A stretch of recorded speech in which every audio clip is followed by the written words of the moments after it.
We like to call it the Supernatural Hour. And now, our hosts. Hello, everyone, and welcome to another exciting episode of the Supernatural Hour. I'm Tim. Jeff. And Chad. Raven/Deanne will not be with us today. She's feeling a little under the weather, and we hope that she has a speedy recovery from her head cold. I don't know what it is. It's not COVID. No, it's not. And she said I could tell. It's colonoscopy that she had today. Ooh. And everything went well, but it's like not a really fun thing to go through. But so she's upstairs sleeping. Took the old tube up the Hershey Highway. The rotor-rooter with the camera attached to it. Yeah. Anyway, I do recommend as you hit that 50, that's a really good thing to do.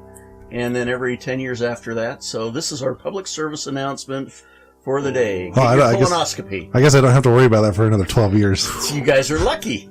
Because I just turned 38 like a month ago. See, I was told to start doing them at 40, and I'm in due of one, I guess, if we're going by that age. Well, even if we go by that age, I'm still not there yet. I hate you. They're not fun, but they're not terrible and miserable. It could save your life. You know, that's what the commercials Absolutely. say. It's kind of embarrassing, maybe a little inconvenient, but you know, if it's going to save your life, then. If you want to know what it's like to have a colonoscopy, watch the 2000 stand-up comedy done by Robin Williams live on Broadway. He does a perfect little skit about colonoscopies there. It's fun. According to him, not. The skit's funny, though. Long time ago, 20 years ago. Yeah, Deanne did say the worst part about the whole thing was drinking the liquid that you do the night before. Oh. You have to drink a gallon of this stuff, and like every 15 minutes a cupful, and she goes, it is so nasty and vile. And they said, oh, it's even lemon flavor. And she said, where? When they were making it, they shouted the word lemon in the same room. Lemon! It's lemon flavor. The lemon flavor. It's the lemon. It's on the way out, actually. It's lemon flavor. Makes your butthole pucker. So, yeah, that's, and that ties into ghosts. Because you're releasing the demons. Yeah. Right. All right. Well, we do talk about cleansing. Yes, we're cleansing. We're releasing demons and cleansing things, from the inside. So we're making you spiritually whole from the inside out. All right, so segue time. Let's get off that one. Let's transition into something else now, shall we? A good idea. Oh yeah, we can do that. So have either of you been on an investigation since the last time we recorded, like a month ago? Because I have not. Stuff happened. I got a kind of a COVID scare. I had a cold. My work sent me home. I called my doctor, trying to get a doctor's note so I didn't get in trouble at work, and then they told me to go get a COVID test, so I had to wait for my results. When I got the results and was cleared to go back to work, like 2 days later, my vacation started, and then I got robbed. Wow. That was fun. You got robbed? I sure did. Yeah, I was woken up at about 5 o'clock in the morning by my older brother who's on his way to work, and he when he went outside, my driver's side door and my trunk was wide open. And I ran outside and, you know, kind of looked a little bit, just kind of noticed some of the big stuff that was missing. I immediately called the police and they dispatched someone right away. And we kind of went through my car. Most of my paranormal gear was stolen. Oh, you're kidding. Fortunately, a couple hours, one of my neighbor across the street came outside to see what was going on. And, you know, this is the guy that's lived across the street from for I don't know how many years, and I'm just barely starting to get to know him. He's a great guy, but I told him what was going on and some of the stuff that went missing that I knew of at the time. And later that day, he went to walk his dog, and his dog started freaking out and actually ran to a part of their yard. And in that part of their yard, they actually found my case that had the majority of my paranormal gear in it. Wow. It didn't even look like they had opened it. It looks like they just ditched it for whatever reason. Wow. Maybe they were standing there nearby and had to get rid of the evidence so that they wouldn't be. But they did keep my backpack. They went through my backpack and stole my video camera, my nice, expensive, Sony night shot video camera. Dang. They stole my laptop. And they stole, there was a couple Bluetooth speakers they stole. They stole my tarot cards, which is just beyond me. Like, one of them was in my backpack, and I kind of get that.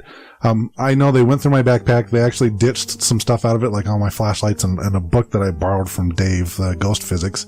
They actually ditched that. Oh yeah, I've got that book. They took my lunchbox. They took the Bluetooth speaker that was in it out and ditched the lunchbox. And I had a big white box of my Magic the Gathering trading cards that also had half of a selenite lamp that Caden gave me in it. They took that too. Dang it. The weird thing is like they went through everything in my car, like inside the car itself and in the trunk. Nothing was in the same spot. Everything was just rearranged. Everything was rearranged except for one item. I got lucky they didn't take my nice $150 condenser mic that I use. Though I took it home because I wasn't using it here. That was still there. It had been moved, but it was still there. But the one thing that they didn't even touch, like it didn't look like it was out of place. Like even the handles were exactly how I left them. My cleansing kit with all my crystals. Wow. Was the only thing in my car that looked like it hadn't been touched at all. And I'm very, very thankful that that's something they didn't take. Cause like I'm working with my insurance. I got to get them an inventory list of everything that was stolen and kind of like prices and stuff like that. But most of the stuff they took, I can get reimbursed for. Like my insurance will help cover some of it and I'll be able to rebuy some of the stuff. But had they taken those crystals, I would have been devastated. There would have been no way to replace that stuff because a lot of that stuff is like stuff kind of one of a kind stuff, yeah. Stuff that I gathered over the last like 3 or 4 years, if not longer. Yeah. Some of it was stuff that was gifted to me by some of the shop owners, that I frequent and there's a lot of sentimental value with that stuff. And like no two crystals are alike. So replacing a crystal is damn near impossible. And I got super lucky that they didn't touch those at all. Like the bag was exactly how I left it. Everything else in the trunk had been moved around. But that bag was right where I left it. That's amazing. That's good. That's good news. So, I mean, I did get some of my stuff back. They still got some of the more expensive stuff. And, and it wasn't just me they hit too. It was like my whole neighborhood. They went through, they hit, it wasn't just your car then. They hit, they got into people's cars and if they had garages and if they had the garage door opener, they got into people's garages too. Like one of my neighbors had their kid's bike and scooter was stolen. Holy cow. Fortunately, we recovered those 2 items. They were actually on the street below mine. They ditched those as well. So they hit a couple streets, it sounds like. They hit a couple streets. Wow. They hit a couple neighborhoods, actually. I found out that they didn't hit just my neighborhood. They hit another neighborhood as well. So, crap. And they did have them on video. Oh, good. One of my neighbors did. So the police have their pictures, and it's out there. Good. Hopefully they get apprehended soon. And it sounds like you've got insurance, so you're going to be... I'm going to be fine. Yeah. I mean, the hardest part about this all has been... it's just been emotionally damaging. The one thing I can describe it is like the only other time I felt this way is when I had that attack at the Zion building when I first met you guys. Yeah. Like then I was so emotionally just like drained. Like I couldn't sleep for like a month. I get it. I had a hard time. It was only for like a week, but I had a hard time sleeping. Just like every little sound I heard outside, like I was running outside to check on my car. I'm like, I know these fools aren't going to come back. No one's that stupid. Hopefully.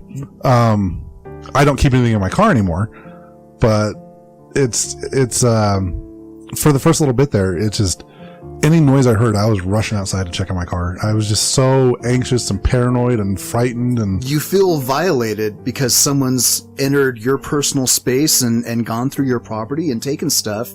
And although it doesn't compare to what you experienced, when I was a kid, I remember in Washington State, my family and I, we went on vacation and we didn't have a garage door like you do today. It was just kind that you pull up and it didn't have a lock on it. So even though the garage door was closed, we came back and we found out that one of the neighborhood kids had broken into our garage and stolen a BMX bike.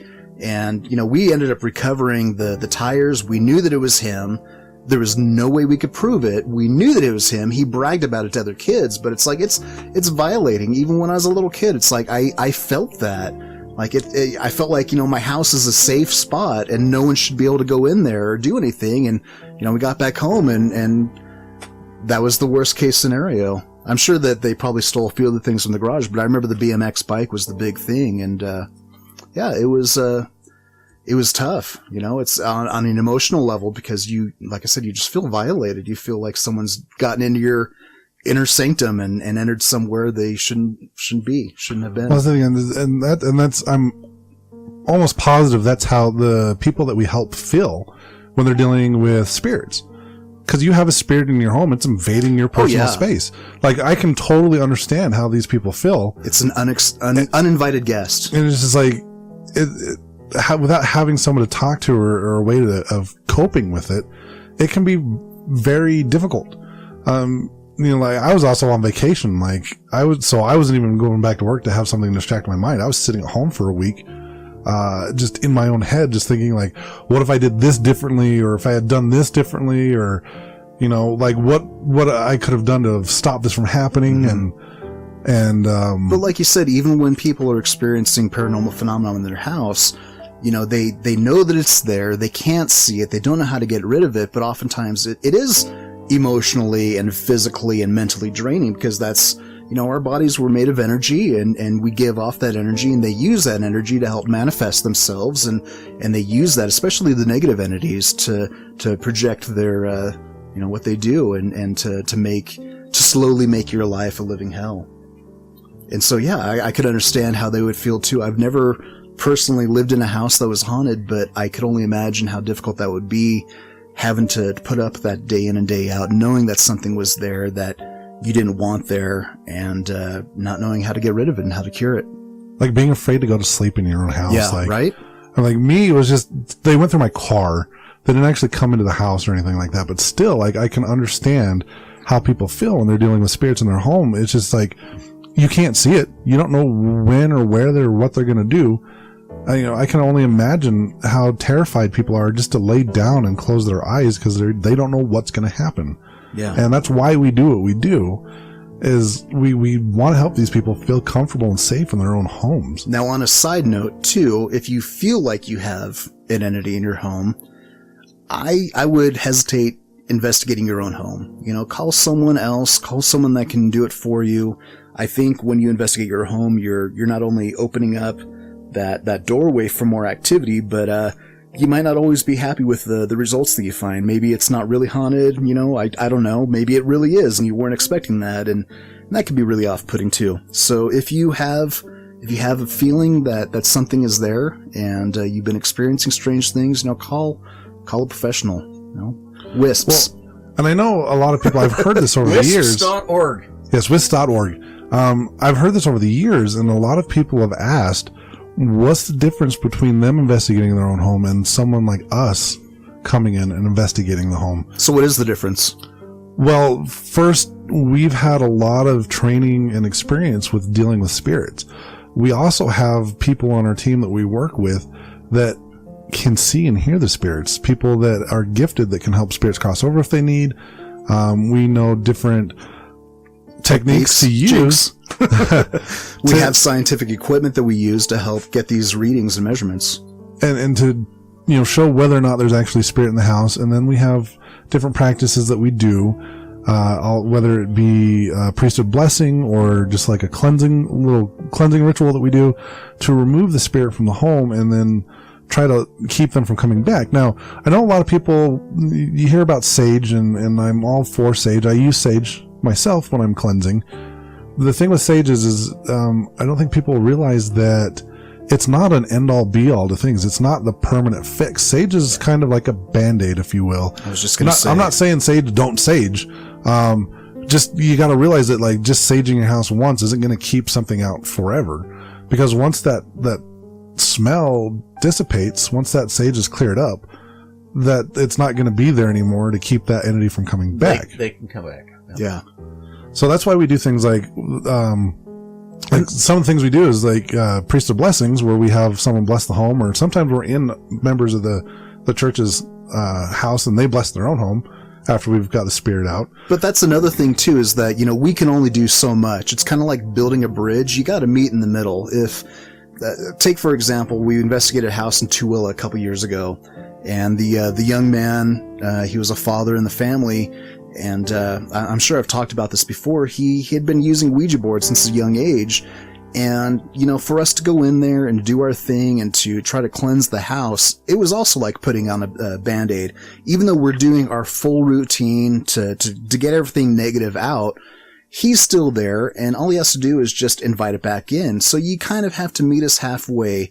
If you're doing things in your life that are inviting this negative energy into your house, you need to take steps on your own to help change that. We can help come in and meet you in the middle and get rid of everything, but without making those personal changes, you're only going to invite things back in.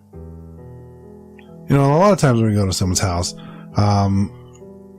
if we know it's a more negative entity that's causing problems, we don't do a whole lot of investigating. We just kind of figure out what we can do to get it to leave the house and then keep it from coming back. And part of that is like what you said, is the homeowner's meeting us halfway.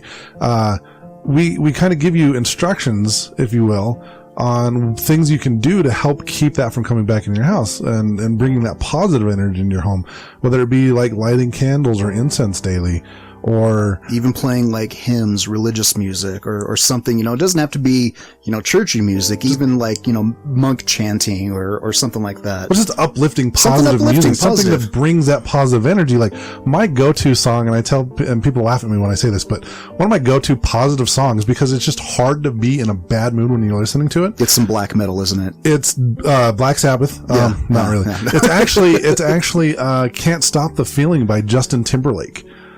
It's just one of those upbeat, like it's got a good vibe to it. I mean, it's people might not like listening to Justin Timberlake or whatever, but we all have our own guilty pleasures, and I can respect that. It's just one, or it's like the Fraggle Rock theme song. It's just so positive. And now I've got the Fraggle Rock theme song. Dance your cares away, right? Let the music play. Right, worries for another day.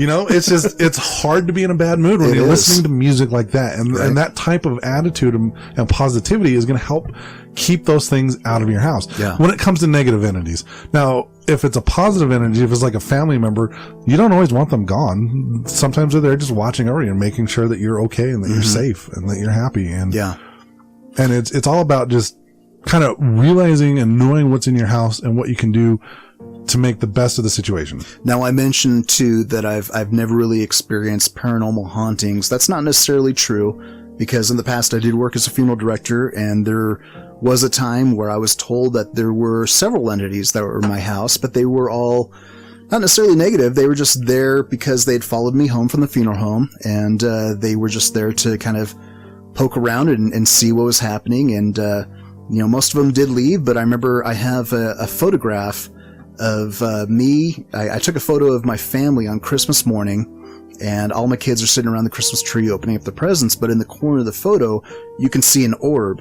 And now Peaches, who's a member of our group as well, she has paranormal psychic abilities where she can see spirits as if they're manifesting, as if I was looking at someone right in front of me. She can see those entities not only in person, but also in videos and photographs. And I remember she saw that photograph and started to describe the person that she saw. And it was a young man that I had served his family just prior to Christmas. He had been killed tragically in a motorcycle accident. And the way that she described him, I knew that it was him. I mean, it was very distinct features. He had shoulder-length dreadlocks.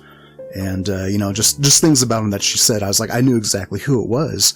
And he ended up leaving a short time later, but I made a really good connection with the family, and I felt like we did a really noble service for him and really made it very personable and touching and moving.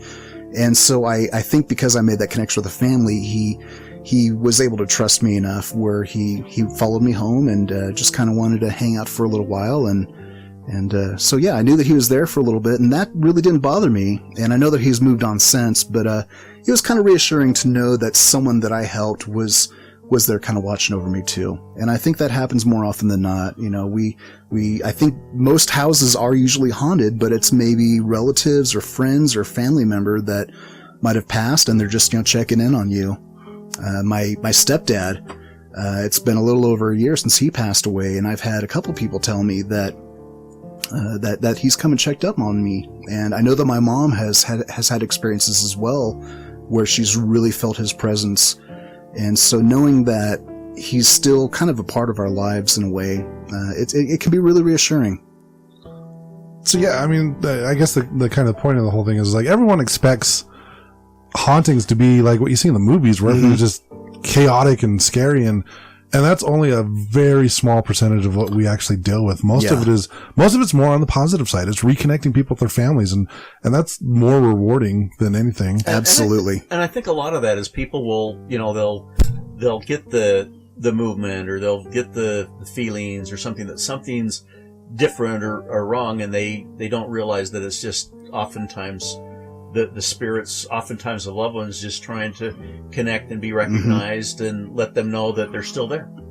And we say this all the time too. Your body is probably the best paranormal instrument that you have. Tuning in with your body and kind of feeling those emotions. I think that's one of the best pieces of equipment that you can use. And it took me a while to really kind of tap into that, because I've never felt like I've been a very sensitive and empathic person, but the last few years of investigating, I've really been able to tap into that. And so I still have a long ways to go, but I remember the last few investigations I did where I could really tune into my body and feel that there is something there, where there is good or bad. So a lot of work to do still. And I think that's a good thing for every investigator to learn how to do, kind of being able to differentiate between the types of spirits and what you're dealing with. Because if you've got someone that's out there running around just going like, oh my gosh, this is a demon, everything's a demon, they're all demons. But on the flip side, you don't want to just assume everything's positive either, because that just kind of leaves you open. You have to have a healthy dose of skepticism, and you have to really kind of methodically break things down. Try to rule out anything logical first before you presume that it's just paranormal. Yeah.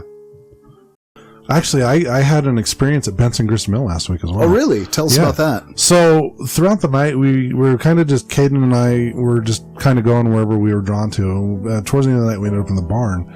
And the barn. And yes, the barn. It was funny because like Caden and I are both having conversations with spirits, and Caden's saying one thing and I'm saying something else that has nothing to do with what Caden's talking about. And I just kept saying to Caden, I'm like, dude, this is weird, because it's like, we thought we were talking to the same guy, and I'm just like, he's telling you one thing and telling me something else. Because I remember sitting there saying, I said that several times to Caden, and I remember at one point I'm sitting there telling the spirit, I'm like, hey man, I understand you're angry, I get that you're upset and you want someone to feel how you feel, but I don't want that. So for those of you that may not have been to Benson Grist Mill, or don't know about it, or live out of state or out of the country, the barn is associated with it. There's a negative spirit that resides in there. There is, yeah. Is it demonic, or is it just it's not human. It's not human. Give them a little background on what the Benson Grist Mill is, for those that aren't familiar. So it's an old grain mill, I believe, here in Utah, in Tooele area. Which is about an hour. Or if you look it up online, it's Thule. It's spelled Tooele. Yeah. How you get Tooele out of that, I have no idea. Even my navigation couldn't understand Tooele, but as soon as I said Thule, it popped right in. It's actually Stansbury Park, right? It is, but yeah. If you're looking it up. It's in Stansbury. But if you just do Benson Grist Mill, it'll pop up. And the cool thing about their website is they actually have a 3D view of it, so you can actually kind of walk around the mill and see what it looks like from their website. There's an aerial view of that, and it's actually really cool. It was a pioneer camp, from what I understand, and there's a couple different buildings. There's two mills. There's the big mill and there's the small mill. And they go back to the 1880s or 1890s. Yeah, it might even go back to the 1850s on some of the cabins there, because there's a bunch of cabins. There's a barn there. The barn was actually built somewhere else. It was deconstructed, moved, and reconstructed at Benson Grist Mill area. And a lot of the other cabins and some of the cabins were. There is a cabin, I believe, that was actually built on the land that's original. And that's right in the middle. But as far as like, and there's also like ruins behind, I think the old pioneer buildings that you still see some of the foundations. And there's a schoolhouse and a mail office and all that stuff out there. But so I'm talking to the spirit, and I like one of the things that I've come to realize over the past couple of years is I am an emotional empath, so I can feel other people's emotions as well as spirits' emotions, and it's like spirits have been able to pick up on this, and they try to force those emotions on me sometimes. And that's why I was like, I understand that you're angry and you want someone to feel how you're feeling, but I don't want that, because the last thing I want to do in the middle of an investigation is just feel angry for no reason. So it got to the point, it was kind of getting late, and we decided to pack up, so we went around locked up, standing by our cars, just kind of chatting a little bit right before we left. And I felt someone come up and wrap their arm around mine. And I looked, and I turned to the spirit, and I said, look, I don't know who you are.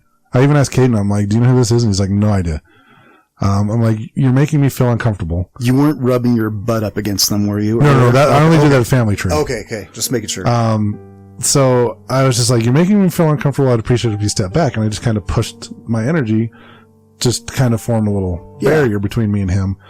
Your personal space. I don't remember much, the conversation that happened before, but from what Mark told me, Mark was also there. He said before I freaked out, he was already reaching to put his hand on my shoulder. But I heard a loud noise, a really loud noise, like, I mean, it was so loud. Like, was it like a vocal noise? It was or like a metal noise. It was like a popping noise. A popping noise. That's the best way I can describe it, but that doesn't even feel like that's doing it justice. Okay. But it was like a popping noise. When this happened, it scared the crap out of me. I jumped, and just instantly, like, it kind of reminded me of the Zion building attack. Just things that I was afraid of just started running through my head. And next thing I know, Mark's got his hand on my shoulder, yelling at it to leave me alone and knock it off. And Caden jumped right into action and started pushing his energy to get the spirit away from me. And at that point, I was just kind of like, I think it's time to go home. Mark, say a prayer. Let's go. Right? And we got out of Dodge. That sounds crazy. And things like that. Benson Grist Mill is normally tame, and things like that don't normally happen there. I got home that night, and it's like it's like midnight because we kind of left a little early.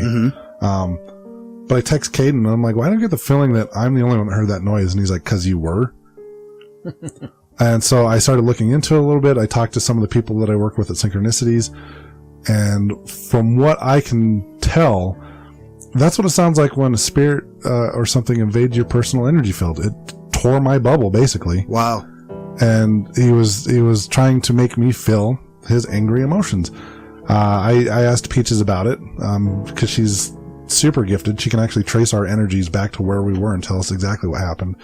It was a spirit named George that had hung himself, and it was pissed off about it. And that's where it came in. It was like, that's how bad this spirit wanted me to feel his anger and anguish and all these emotions he had, that he actually was able to find a way to tear my bubble and get in. Now, I think the only reason why this was allowed to happen in the first place is because of the trauma that I went through with being robbed. And I don't think I was fully mentally ready to be back on an investigation, but at the same time, I was trying not to let this incident completely ruin my life. You had a weak link in the chain where he could break it and find a vulnerable spot. So that makes sense. And it's comforting to know that it was just a human spirit. It wasn't anything negative. Yeah. But at the same time, it also, someone put it in perspective for me, that it's a learning experience. Basically, like, okay, now you know this can happen and what it sounds like or what it feels like when it happens, so you can better protect yourself against it in the future. And I was actually telling a friend the other day, I hate that, so I hate the saying everything happens for a reason.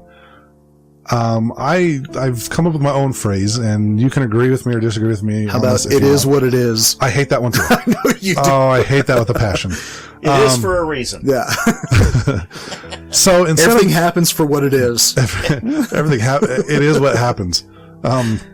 No, I try to live a little bit more like this frame of mind.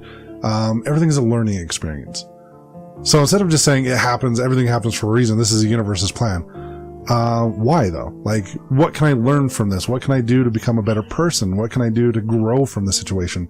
So I prefer saying everything is a learning experience. So I'm kind of thankful for having that learning experience, both with the robbery and the investigation. Well, that is true though. Both negative and positive experiences, they're meant to be lessons for us. I think that there are a lot of bad things that have happened in my life where I look back and I'm like, oh my gosh, I realize why that happened now, because it's made me a smarter person, made me more wise not to do the same thing and not to go down that same path. So, that makes sense. I also did some energy work on myself that night before too. Oh. Before we started the investigation, I thought this was really cool because I had asked actually Caden to help me with this.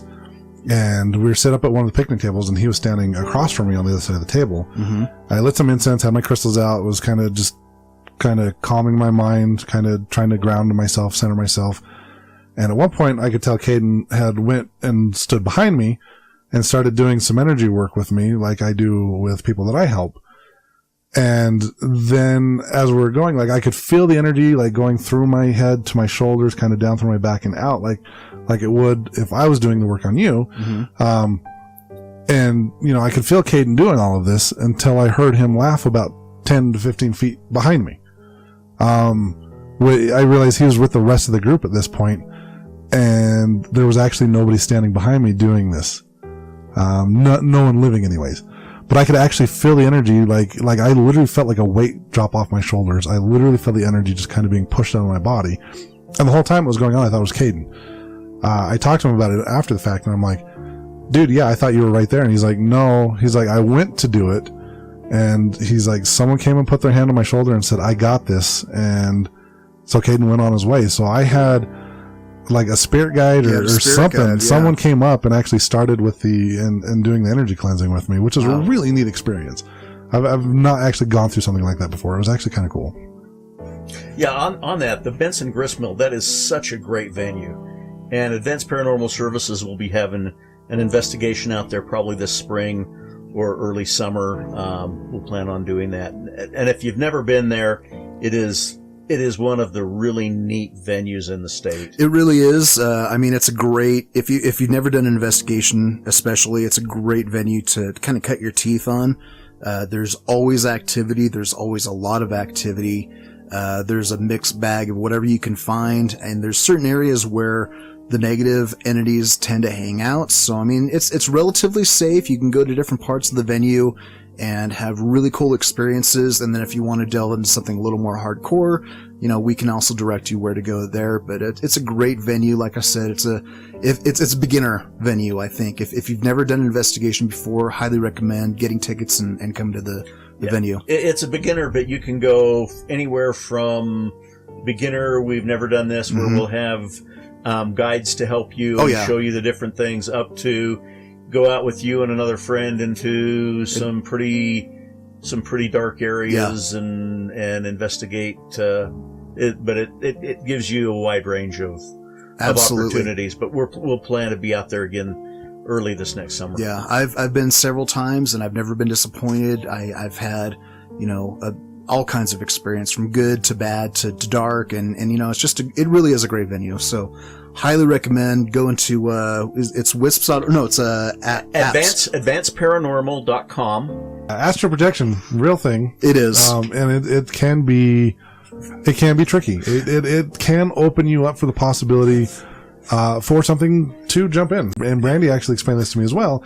At that point, when your spirit leaves your body, you basically are just an empty vessel at that point. And I did like their explanation in there about that, and where they said, why are you seeing all these other entities? And it's, they can smell that body, that it's an empty vessel, that it's there, and it's attracting those other entities. And I thought that was a good, plausible explanation for that part of it. This is a talent that Peaches, that Brandy does actually have, where she's been able to increase her proficiency in her psychic abilities, and it's something that she did maybe a year or two ago when I was on an investigation with another friend, and she was able to astrally project herself there and tell me what was going on. I took photographs, and I knew something was there. It was being very elusive, but I didn't even tell her where I was. I think I might have mentioned the name of the city, and she was just able to astrally project herself to me and kind of walk around the house. So,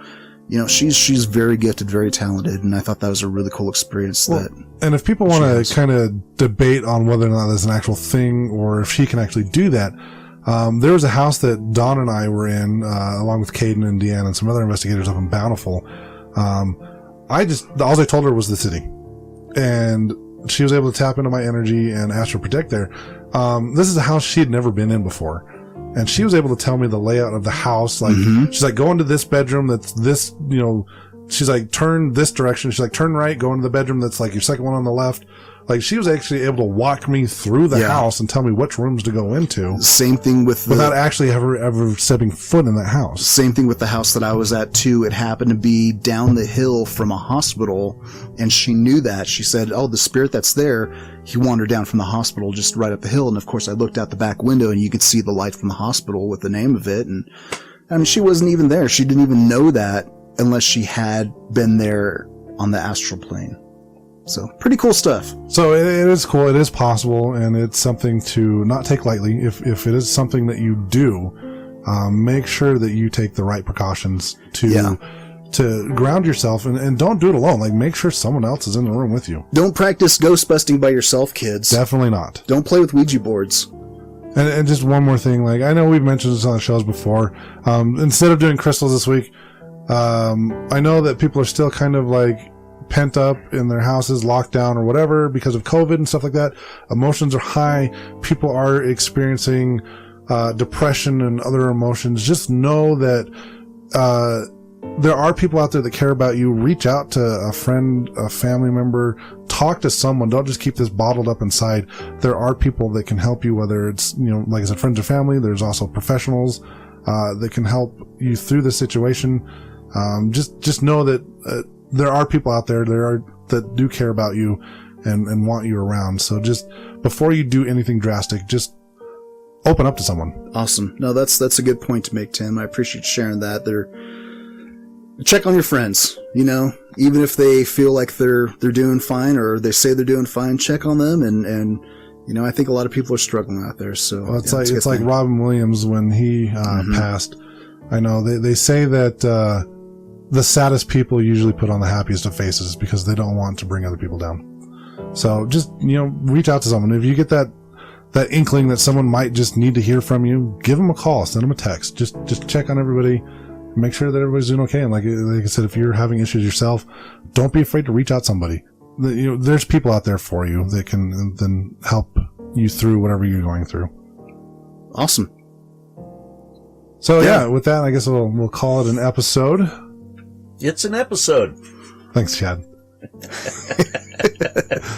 You've been listening to the Supernatural Hour at AdvancedParanormal.com.